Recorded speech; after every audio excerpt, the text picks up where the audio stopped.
Saludamos con nuestro primer invitado, el vicepresidente de la Asamblea Nacional, Egner Recalde, nos acompaña vía telemática. Vicepresidente, qué gusto saludarle, buenos días. Bienvenido, gracias por estar en Punto Noticias de Radio Pichincha. Le acompañamos a Alexis Moncayo, quien le habla, Licenia Espinel. ¿Cómo avanza el tratamiento de esta ley económica urgente del presidente de la República, Daniel Noboa, que propone el incremento al impuesto al valor agregado hasta el 15%? Hay sectores en la Asamblea Nacional que se oponen a este incremento por los efectos en cascada que esto puede tener en la economía de las familias ecuatorianas y han presentado varias alternativas. Al momento, ¿cómo avanza este análisis? ¿Hay o no hay? Usted mira los votos para aprobar esta iniciativa gubernamental. Buenos días, bienvenido. Buenos días, Alexis, Licenia, un gusto saludarles y mil disculpas por el atraso. Estábamos en otro medio de comunicación. Un saludo fraterno a todo el pueblo ecuatoriano. Sí, es público la manifestación pública de los diferentes sectores de la Asamblea, de las bancadas social cristianas y la Revolución Ciudadana, y también construye en la que se pone a este proyecto de ley presentado en donde se va y se solicita que se apruebe esta ley, el incremento del IVA del 12 al 15%. Como nos había manifestado en otros medios de comunicación, este proyecto de ley no está escrito en piedra.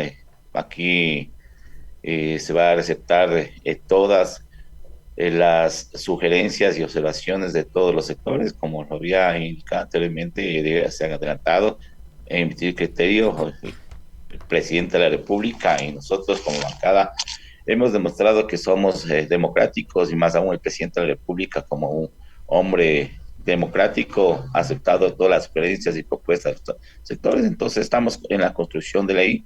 Esta ley económica urgente está en la Comisión respectiva de desarrollo económico, están analizando. Entonces hay que esperar hasta esta semana, la próxima, lo máximo, para que ya entre al primer debate con las sugerencias y observaciones y propuestas de los diferentes sectores. ¿Cómo está, vicepresidente? Qué gusto saludarle.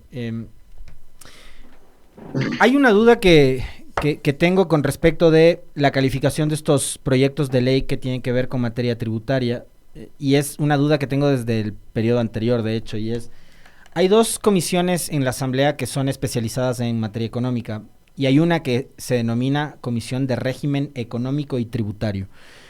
Si toca temas tributarios, ¿por qué no fue esa comisión la encargada de tramitar este proyecto de ley que tiene que ver con justamente temas tributarios?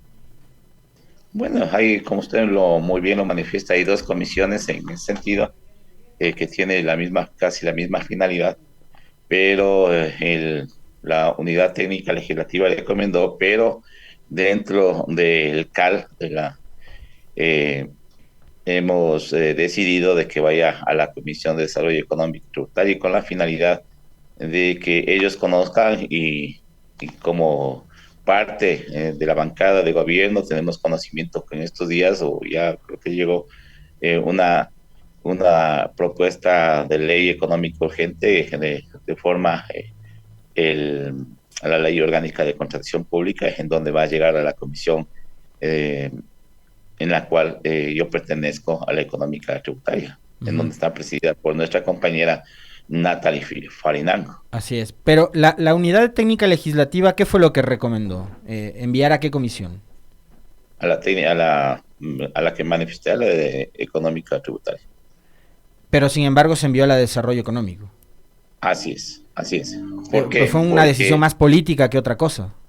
Más que de política, es un asunto técnico legal, en razón de que no podemos descargar el trabajo de dos proyectos económicos urgentes a una sola comisión, vista de que la norma manifiesta que prohíbe de que una comisión conozca en dos proyectos urgentes. Más aún, en estado de excepción, el presidente tiene la facultad de enviar dos proyectos económicos urgentes con carácter económico urgente, y eso lo está haciendo. Entonces sería algo irreversible cargar el trabajo y violentando la ley a una sola comisión. Ahora, asambleísta Recalde, el gobierno inicialmente había argumentado que al enviar esta iniciativa que pide el incremento del impuesto al valor agregado, es decir, que le pide a la gente, a los ciudadanos, a todo el país que pague el costo de la guerra, era directamente para financiar este proceso, pero ahora resulta que el ministro de Finanzas dice que no es solo para financiar la guerra, que es para evitar estar raspando la olla, para llenar el hueco fiscal y sobre todo para garantizar el pago de sueldos del sector público. Bajo todos esos argumentos, ¿se justifica, no se justifica o cumple con los requisitos de esta normativa como ley de económico urgente? Si inicialmente nos han dicho que es para financiar la guerra, pero no es así. El propio ministro ha dicho que no solo es para financiar la guerra. Mire, aquí con esta propuesta de ley tenemos el optimismo de recaudar 1.306 millones de dólares, dinero que se necesita para financiar el proceso en la que vivimos el combate en contra del narcoterrorismo, para implementación, adquirir y mantenimiento, adquirir vehículos nuevos para que los miembros de la policía y fuerzas armadas lo utilicen, equipos modernos, tratar de arreglar los vehículos que se les pueda arreglar de la Policía Nacional del Ecuador que no tienen esos equipos, implementarles de chalecos de balas, chaleco antibalas, municiones, armamento.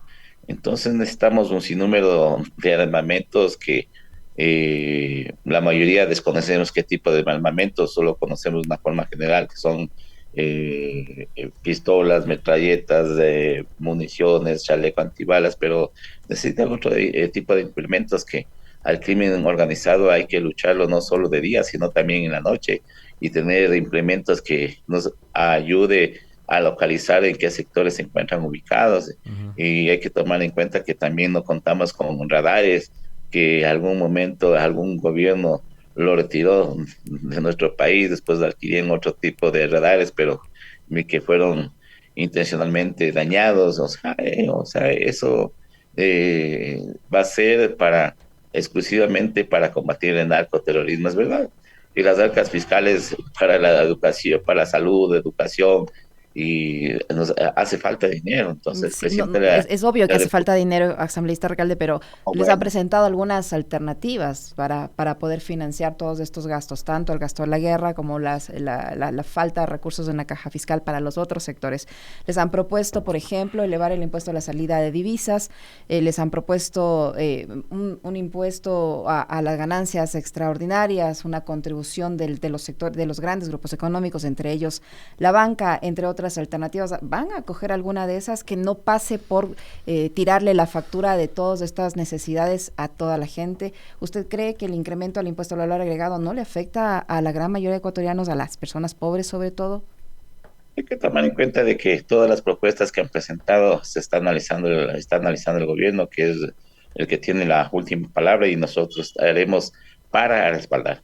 Hay que tomar en cuenta que en el 2016 también hubo un incremento al IVA del 12 al 14%. Pero fue temporal. Eso, el ministro Vega dice que no va a ser temporal, que en caso de que se suba el IVA, claro, va a ser en el tiempo. Verdad.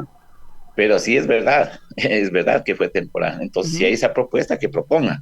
Pero hay que tomar en cuenta que esos recursos que se recaudó lo mal utilizaron, no los que conocemos la costa, nos andamos por ahí, la gente todavía vive en las calles, no se ha reconstruido nada. ¿No se ha reconstruido nada? ¿Está seguro que no se ha reconstruido nada? ¿No hay puentes nuevos, no hay carreteras nuevas, no hubo viviendas nuevas? ¿No se reconstruyó? ¿Quedó tal y cual las ruinas que dejó el terremoto? Pues no se ha construido en su totalidad, no se ha construido, pero en todo caso, ese es el criterio de la mayoría del pueblo ecuatoriano. Segundo, hay que tomar en cuenta de que nosotros estamos con la finalidad de aceptar. Las propuestas nuevas serán bienvenidas, el presidente lo está analizando y en el momento oportuno dará la venia. Y así que aquí nosotros estamos para seguir trabajando en conjunto por el país. Hay que tomar en cuenta de que este proyecto de ley no afecta a la canasta básica del pueblo ecuatoriano, y entonces estamos seguros y va a ser controlado de la manera más adecuada. ¿Qué opina usted de, cuando se planteó el impuesto el incremento del impuesto del IVA, ¿no?, de los 3 puntos? De hecho, el proyecto de ley tiene un nombre, ¿no? Es proyecto de ley para financiar la guerra, alguna cosa por el estilo. Tiene unos nombres larguísimos las leyes. Ahora mismo no lo recuerdo completamente. Pero tiene que ver con el financiamiento para la dichosa guerra. Si alguien propone en la Asamblea crear un fideicomiso. Es decir, creemos un fondo y que esos 3 puntos adicionales que se incrementa el IVA vayan a ese fondo y ese fondo se utilice solo para la guerra y bloquear el uso de esos dineros para cualquier otro tipo de necesidades que pueda tener el Estado. ¿Ustedes qué harían? Porque, digamos, pensando en lo que usted manifestaba hace un momento, que de hecho, el último caso de la reconstrucción, la Fiscalía está procesándoles por haber hecho más de lo que debían, ¿no? Dice, tenían que haber hecho parques, tenían que reconstruir solo lo que se cayó, ¿no? Pero les dice, no, ahora les vamos a sancionar por haber hecho más de lo que hicieron. Entonces, si acá alguien les dice, hagamos un fondo, un fideicomiso para que se maneje el dinero recaudado y lo usen solamente para lo que usted manifestaba, compra de patrulleros, de armas, de municiones, de chalecos, ¿qué hacen? Por supuesto, todas las iniciativas que vengan de los siguientes sectores y vayan en beneficio a lo que estamos todos unidos para combatir, por mí no hay ningún problema. Y entonces todas las propuestas son bienvenidas para garantizar el buen uso de los recursos. Uh-huh. Entre esas propuestas también puede ser el cobro de los grupos económicos que no le han pagado los impuestos al Estado, que es un monto bastante interesante. De acuerdo a algunos economistas, son más de 2,000 millones de dólares que todos los grupos económicos, aunque tome su tiempo recaudar este dinero, pero es dinero que está ahí, que está en firme y que no se ha cumplido con el Estado. ¿Podría también ser una de las alternativas, asambleísta Recalde? Todas las alternativas son bienvenidas y serán analizadas de una manera técnica, jurídica, y de acuerdo a la decisión de nuestro presidente de la República. Hay una nueva iniciativa del presidente de la República, también considerada por el mandatario como una ley económica para recuperar los activos, pero esto ha generado un poco de confusión también entre los propios legisladores, porque viene a reformar una ley que ya existe por un lado y por otro también está dentro de las preguntas que se proponen para la consulta popular. En ese sentido, ¿cómo van a analizar esta normativa en la Asamblea Nacional? ¿Qué nos puede decir al respecto? Bueno, como le digo, hay que seguir analizando, conversando y receptar todas las propuestas que vayan en beneficio de construir un nuevo Ecuador, una nueva estructura jurídica, una nueva base legal que nos sirva para la administración de justicia, para que nos sirva que la administración de justicia tenga los instrumentos necesarios y realicen lo que tengan que desear dentro del marco legal y después de eso no se constituya una infracción de un servidor público que atente contra los arcas fiscales. Hay que tomar la mejor decisión. Para eso estamos aquí, para debatir. Nada está escrito en piedra. Ahora, al tratarse en esa ley de lavado de activos y al ser ese, por ejemplo, un proyecto que tiene que ver con leyes que se han tramitado en la Comisión de Justicia y Estructura del Estado y tiene que ver también con, por ejemplo, entre otras cosas, la ley de fabricación, uso y tenencia de armas, ¿podría ser que no se califique ese proyecto de ley al no considerarlo de materia económica urgente y al no tener unidad en la materia? ¿Qué podría pasar con ese proyecto de ley? Bueno, tenemos una unidad técnica legislativa, tendrá que emitir el informe y de acuerdo al informe el CAL tomará las decisiones que amerite. Y entonces no puedo adelantar un criterio, tengo que esperar de que contar con ese criterio de la unidad técnica legislativa. Uh-huh. Las últimas declaraciones del presidente Noboa antes de salir de viaje para atender sus asuntos personales y familiares, vicepresidente, tenían que ver con el asunto de la seguridad y hablaba él de la colaboración de los Estados Unidos por un lado, que no se sabe todavía de qué tipo va a ser y cuál será en general la ayuda, pero hablaba también de la necesidad de cerrarle la llave y el financiamiento del narcotráfico a estos grupos delincuenciales, bandas de crimen organizado, hoy considerados también terroristas, ¿no? Desde la Asamblea, ¿qué se puede hacer antes de tener que llegar, por ejemplo, a decidir en una consulta popular en materia de seguridad? ¿Qué se puede hacer desde la Asamblea para controlar precisamente esos flujos de dinero que genera el narcotráfico para el crimen en el país? Pero adicionalmente, ¿qué se debería hacer ya? Usted como asambleísta, como actor político, como además integrante de la bancada oficialista, ¿qué debería hacer la Fiscalía, la UAFE, la Superintendencia de Bancos para tratar de ponerle control a este flujo de dinero que, según lo ha dicho Patricio Carrillo en las últimas horas, mueve menos 10,000 millones de dólares en la economía formal del país? Bueno, que cada quien debe cumplir su función, la que está estableciendo nuestro marco legal constitucional.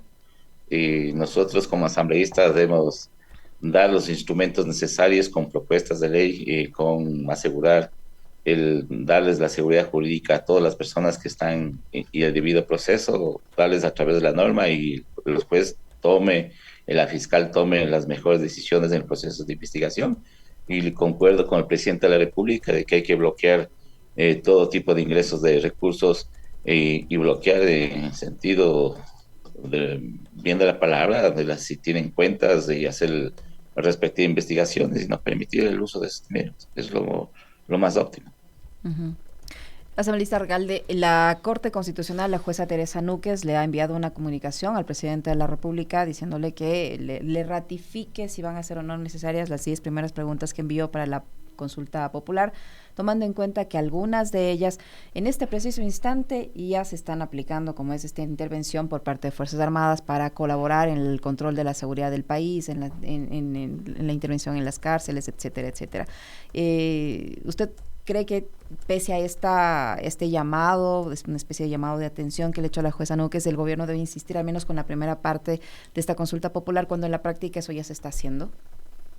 Bueno, no es que le está llamando la atención, sino le está ocurriendo traslado para ponerle en conocimiento, se ratifique o no se ratifique. Entonces, ya es decisión del presidente de la República. Uh-huh. Es verdad que existen algunas propuestas que están en camino, pero esperemos la voluntad política a todos los sectores, a pesar de que lo han manifestado en este tiempo que lo estamos pasando, pero hay que tomar en cuenta que en tiempos anteriores los mismos sectores que ahora apoyan también no apoyaron en su oportunidad, por eso que presentó el presidente de la República para consulta popular. Entonces, aquí el poder Pero si estamos hablando de que tenemos problemas de financiamiento, estamos diciendo que necesitamos subir el IVA para financiar los gastos más esenciales del país, ¿no será mejor que nos ahorramos esos 60 millones de dólares y se tramita todo al nivel en la Asamblea Nacional, aprovechando esa mayoría que tienen ahora para aprobar las normativas?